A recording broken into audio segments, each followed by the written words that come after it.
my mom passed the week before all this stuff really, really started to take place with this COVID, and she passed on March 1st. And so I was already in the process of learning a new normal, and now I'm learning another new normal in the midst of a new normal. And so it's been interesting, you know, but it's been a blessing in disguise, because my usual would be just get back on the road, keep going, keep doing whatever it is you do, distract yourself. But this has really allowed me to really confront, you know, my grief and really deal with it and process it and make sure that I'm replenishing me first and ministering to myself first before I get out there, you know, and speak to the people. So it's been a great time of reflection for me, a great time of rest for me, a great time of peace, a great time of productivity for me. You know, I'm usually just busy. You know, sometimes just busy to be busy. But this time I've been busy with the intentions of being productive. So I've been doing less and getting more done. My less is still a lot, but I've been getting a lot more done. Not necessarily things I've added to help me cope with it, but more so some of the things I've removed or that had to be removed, you know, because I can't do them anymore. I can't go out. Like I said, sometimes we just feel like we need to have something to do. And I'm definitely one of those people. So I think me taking the time to just really sit back and just really rest and say, okay, you know what? I got tomorrow. I can do that then. I'm going to take a nap now. I'm going to go to sleep now. I'm going to just spend some time with my son.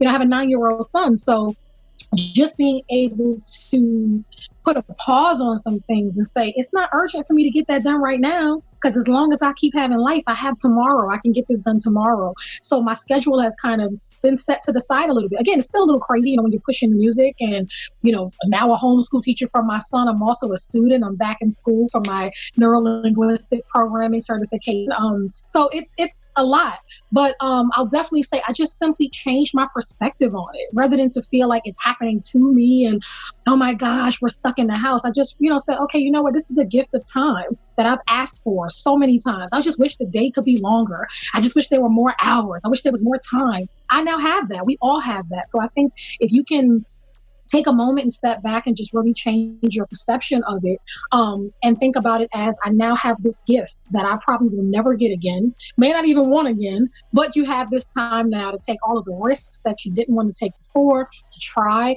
all of the new things you didn't have time for before, and to just reflect and rest. So enjoy it. You'll never get it again.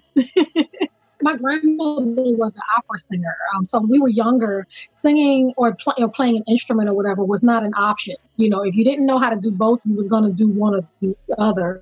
She didn't have many options in that. It was like, this is a skill you need to have in life and you're going to do it. And, you know, so that was around, but my whole family, you know, sings or plays an instrument or does something in the music, you know, sector or entertainment sector. So it was just something, I guess, growing up that I didn't even realize at first was a gift, or that was like overly sheltered, but we were like in our own world sometimes, where we didn't really, the kids from school hung out at our houses. We didn't hang out at their houses. So they came over to our houses. So we weren't privy to some of what was going on out in the world, you know, until we got a little older. So I just assumed, you know, doesn't everybody sing? Everybody's family doesn't do this? No. It wasn't until I got to junior high school where I realized, oh, okay, wait a minute. I wound up in chorus some kind of way. It wasn't my doing. They picked me out of a bunch of people in in an auditorium to be in chorus because they needed to fill a spot. So it happened accidentally on purpose, or with purpose, should I say. And the chorus teacher picked me out and I wound up in chorus, and we were singing a song and a girl next to me was singing a note that I had never heard in my life. And as she's singing, I'm like, no, that's not the note. It's, and I'm telling her the note. And the teacher says, okay, wait a minute. Come here for a second. I go up there and he's like, do you know this song? And he asked me if I knew Amazing Grace. And I said, I do. And so he asked me to sing it. I closed my eyes, I sang, and the next thing I knew, I guess I was on a loudspeaker or something, and everybody from every class was standing at the door. And that's when I realized, oh, so everybody doesn't do this. Okay, this is something special. Okay.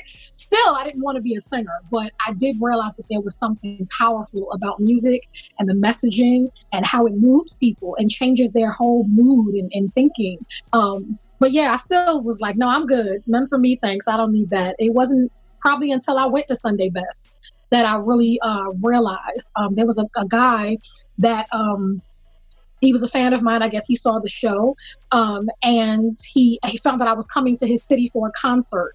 And so he was on drugs. I didn't know that. So the daughter was telling me, oh, my dad wants to come see you, but apparently he missed the concert because he wound up locking himself in his house so that he wouldn't go out on a binge for drugs so that he could see me. And that completely blew my mind because I knew that it wasn't about me. It wasn't like I want to see Latice, but it was something about what I did or something I said or something I sang that made him feel like he wanted to come and, experience that. And so I realized that this is a vehicle to my source and what I believe. And if it can help deliver people and help somebody not want to do drugs, well, certainly I need to do this and I need to be a part of it. And so that's when the real aha moment really hit.